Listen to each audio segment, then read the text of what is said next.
Good morning students. समय 10 से 12 वाला हर घर बने पाठशाला +2 इकोनॉमिक्स ऑनलाइन कक्षा में आपका एक बार पुनः स्वागत है, अभिनंदन है। प्यारे बच्चों, आज हम पढ़ेंगे चैप्टर नंबर 6 उत्पादन फलन, एक साधन के प्रतिफल एवं पैमाने के प्रतिफल। Production function returns to a factor and returns to a scale.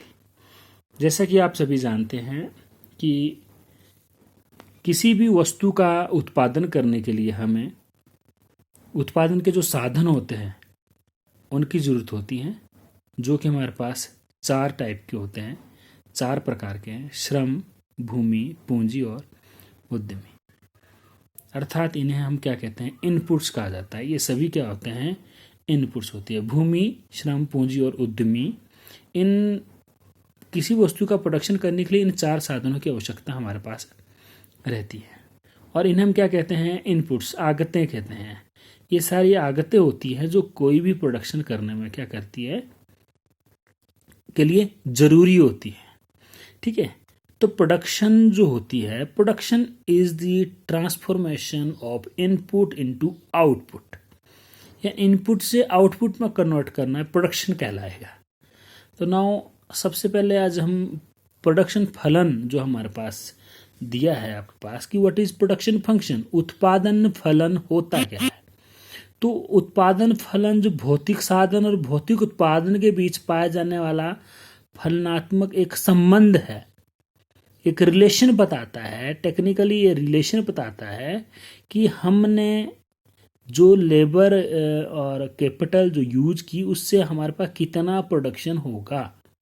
ठीक है, तो quantity of X commodity is equal to function of labour and capital. तो ये है क्यू एक क्वांटिटी ऑफ एक्स कमोडिटी, यानी quantity of X commodity it's depend upon function of, किस पर निर्भर करेगी, L means labour. L means क्या होगी, लेबर। श्रम की इकाइयाँ कितनी है हमारे पास, के मीन्स कैपिटल, यानी पूंजी की इकाइयाँ कितनी है। तो क्यू एक्स मीन्स आपके पास क्वांटिटी ऑफ एक्स कमोडिटी, यानी एक्स जो वस्तु, कोई भी वस्तु है उसकी कितनी क्वांटिटी होगी, it's depend upon labour and capital.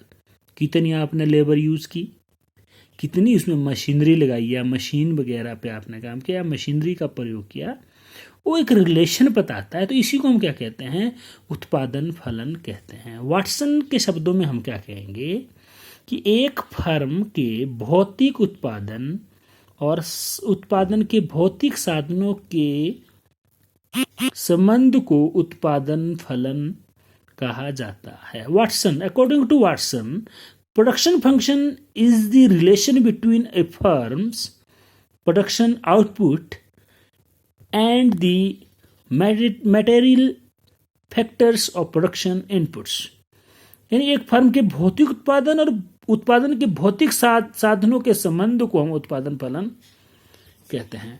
तो इसी टाइप से आपके पास क्या होगा, ये जो उत्पादन फलन के 2 महत्वपूर्ण प्रकार आपके पास आएगा। 2 important types of production function आपके पास आते हैं। Constant proportions types of production function, यानी समान अनुपात उत्पादन फलन, और variable proportions type of production function, यानी घटते बढ़ते अनुपात उत्पादन फलन। तो सबसे पहले हमारे पास क्या आता है, सबसे पहले हमारे पास आता है समान अनुपात उत्पादन फलन, यानी constant proportions type production function. यानी समान अनुपात का मतलब क्या है कि सभी साधनों का प्रयोग एक समान अनुपात में किया जाता है। यानी समान अनुपात का मतलब क्या है, चाहे उत्पादन का स्तर कुछ भी हो, हमारे पास मान लीजिए 2 साधन है, श्रम और पूंजी, जिसका अनुपात क्या है, 4:1 है, 4:1, अर्थात 4 है श्रम की इकाइयां, 1 है पूंजी की इकाई। जैसे हमने यहां देखा था कि आपके पास quantity of X commodity is equal to function of labour and capital, यानी लेबर कितनी है, 4। ठीक है, लेबर कितनी है हमारे पास, 4, और कैपिटल कितनी है, 1। तो अनुपात क्या होगा, रेशियो क्या होगी, रेशियो होगी 4:1, आपके पास 4:1 रहेगा।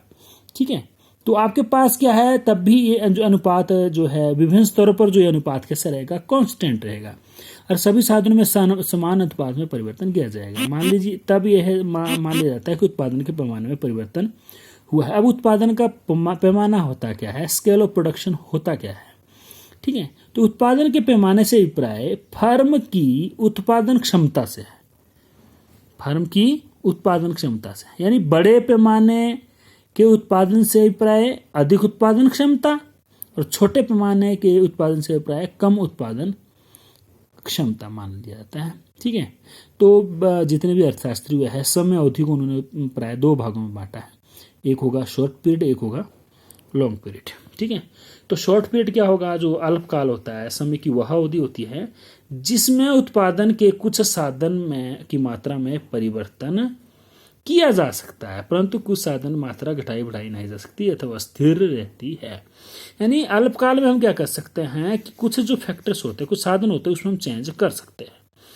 लॉन्ग पीरियड क्या होता है कि समय की वह अवधि होती है जिस दौरान हम सभी साधनों की मात्रा को घटाया बढ़ाया जा सकता है, ठीक है। तो इसी तरह आपके पास क्या है, लॉन्ग टर्म से रिलेटेड जो शॉर्ट टर्म से रिलेटेड जो है, अल्पकाल से रिलेटेड क्या है, समान अनुपात उत्पादन फलन होता है, जिसमें हम क्या है, इसमें चेंज साधन को नहीं कर सकते, हमारे पास इतना समय नहीं होता है।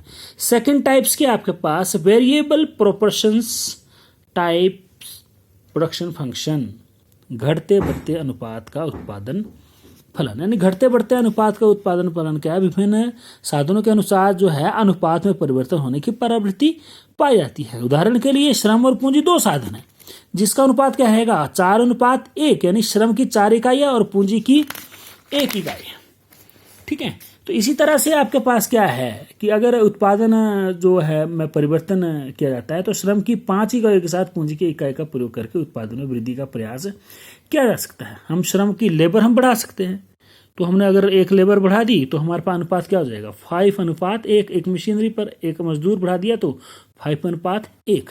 तो ये वेरिएबल प्रोपोर्शंस जो आपके पास ये आएगा, ठीक है, यानी चेंज हो सकता है।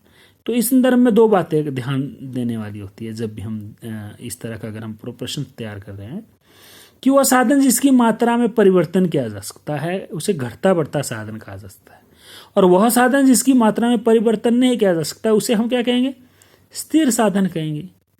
तो ठीक है, जहां परिवर्तन हुआ वो घटता बढ़ता साधन हुआ, जहां परिवर्तन नहीं हुआ उसे हम स्थिर साधन कहेंगे। तो जो जहां चेंज हो सकता है वो लेबर है, लेबर में हम घटा सकते हैं बढ़ा सकते हैं, बट जो मशीनरी है, प्लांट्स है, मशीनरी है, उसको हम एकदम जो है वो बढ़ा घटा नहीं सकते, इसलिए उसको स्थिर साधन माना गया है। सेकंड, जो स्थिर साधन तथा घटते बढ़ते साधन के बीच अंतर है वो केवल अल्पकाल में ही सही होता है। अल्पकाल समय की वह अवधि होती है जिसमें क्या होता है, फर्म कुछ घटते बढ़ते साधनों की मात्रा में वृद्धि करके उत्पादन को वृद्धि कर सकती है, ठीक है, इसमें चेंज लाया जा सकता है। तो इसी तरह आपके पास क्या है, उत्पादन की 3 धारणाएं, 3 कंसेप्ट ऑफ प्रोडक्शन। पहला है कुल उत्पाद, दूसरा है सीमांत उत्पाद, और तीसरा क्या है, औसत उत्पाद। तो पहला क्या है, टोटल प्रोडक्शन। तो टोटल प्रोडक्शन एक निश्चित समय में उत्पादित की गई वस्तु और सेवाओं की कुल मात्रा, ठीक है, एक निश्चित समय में। मान लीजिए कि किसान की भूमि का एक निश्चित टुकड़ा है, 1 हेक्टेयर भूमि है, तो उस 1 इकाई का प्रयोग करने 2 क्विंटल गेहूं हुए, तो 2 क्विंटल अर्थात क्या है, कुल उत्पादन कितना हुआ, एक श्रमिक का कुल उत्पादन कितना हुआ, 2 क्विंटल। तो इसे क्या कहेंगे हम, इसे कहेंगे कुल उत्पाद। सेकंड आपके पास क्या है, मार्जिनल प्रोडक्ट है, सीमांत उत्पाद, यानी परिवर्तनशील साधन की 1 इकाई का कम या अधिक प्रयोग करने से जो कुल उत्पाद में अंतर आता है उसे सीमांत उत्पाद कहा जाता है। Marginal product is equal to change in TP upon change in labour, यानी लेबर आपने चेंज की 1 से 2, 3, 4, 5, 6, उससे जो प्रोडक्शन आया, पहले कितना हो रहा था, 2, फिर वो था 3, फिर 5, इस तरह 7, 9, जो ये चेंज हुआ 2 से 3, 4 से 5, ठीक है, कितना चेंज हुआ वो आपके पास क्या कहलाएगा, सीमांत उत्पाद कहलाएगा। यानी एक श्रम जब कार्य कर रहा था, 1 इकाई, 1 लेबर थी, 2 क्विंटल गेहूं अनाज उत्पादन किया, जब हमने 2 लेबर लगाई तो 5 क्विंटल गेहूं का उत्पादन किया, यानी 5 - 2 3 क्विंटल, अगर दूसरा आपने जो मजदूर लगाया, लेबर लगाया, उसने 3 क्विंटल का क्या किया, प्रोडक्शन किया, तो इसे हम क्या कहेंगे, सीमांत उत्पाद कहेंगे। ठीक है। तो इसी तरह थर्ड आपके पास क्या आता है, थर्ड आपके पास आता है औसत उत्पाद यानी एवरेज प्रोडक्ट। परिवर्तनशील साधन की प्रति इकाई उत्पादन को हम क्या कहते हैं,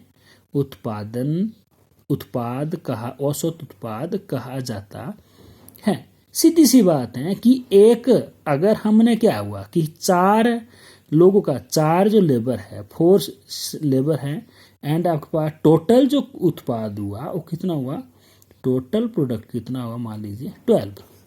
तो एक का कितना हुआ, 12/4 इजकल टू 3।